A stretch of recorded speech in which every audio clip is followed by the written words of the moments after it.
tout de suite adhéré au concept parce qu'ayant vécu 4 ou 5 années à l'étranger, c'était dans mes habitudes à moi de me faire, personnellement, de me faire livrer des repas donc, à domicile. Avec ce genre d'application, donc exactement le même schéma de fonctionnement, avec tous les détails et la facilité et le côté pratique. Voilà. Alors, quoi cette application, donc la livraison, a apporté comme travail supplémentaire dans la cuisine?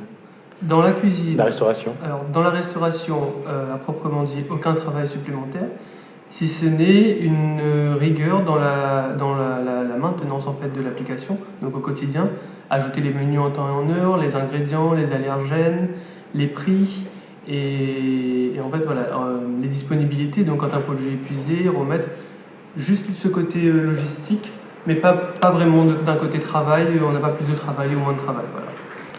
Est-ce que le restaurateur se soucie justement du conditionnement des repas à livrer par ce système? Alors, c'est un souci, c'est le principal enjeu pour nous, c'est de transmettre correctement l'image du restaurant, donc chez le client.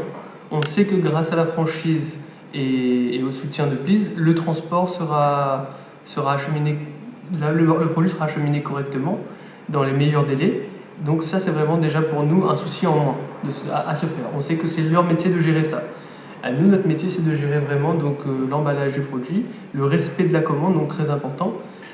Moi-même, j'ai été victime de ça, de recevoir quelque chose que je n'ai pas commandé ou différent de ce que j'ai vu en photo. Et c'est ça, c'est là la clé en fait. C'est que à nous, restaurateurs, de vraiment jouer le jeu, quand Please, eux, jouent vraiment le jeu de la livraison. Voilà. Le temps de livraison ne joue pas sur la qualité et la fraîcheur des repas livrés. Le temps de livraison peut jouer sur certains produits, en tout cas pas sur le transport, mais vraiment sur le moment où il est préparé au restaurant et le moment où le livreur arrive. Et ce que Please propose, c'est en fait, l'offre est tellement, le service est tellement détaillé, il propose au restaurateur de mettre sous combien de temps ce sera prêt, 10, 15, 20, 25, 30 minutes, et à partir de là, on n'aura pas un livreur qui arrive trop en avance, ou un produit qui sort trop en retard. Est-ce qu'aujourd'hui, il y a des clients qui étaient habitués à venir, préfèrent aujourd'hui se faire livrer? Effectivement, on a ce genre de configuration, et on a aussi l'inverse, on a aussi de nouveaux clients qui découvrent le restaurant via l'application. Voilà.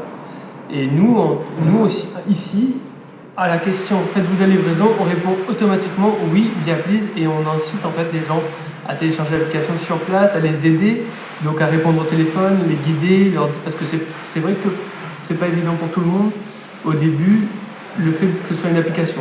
Pour certains, c'est un avantage, donc pour tous les jeunes qui ont des smartphones, et pour une autre génération, ça peut vite être un frein, en fait, le fait d'avoir une application et tout, ils sont encore habitués au téléphone, et voilà, donc c'est à nous aussi de faire un gros travail d'éducation et de formation auprès des clients, pour qu'un jour, ils puissent vraiment être à l'aise. Est-ce que le fait qu'aujourd'hui, il y a la possibilité d'être livré, est-ce qu'il y a une augmentation de la fréquentation?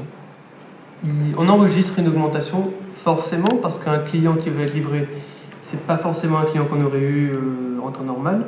Donc c'est toujours un plus pour le restaurant. Et s'ils sont satisfaits, c'est un double plus, donc c'est récurrent. Et effectivement, il y a même des gens qui commandent tous les jours. Hein.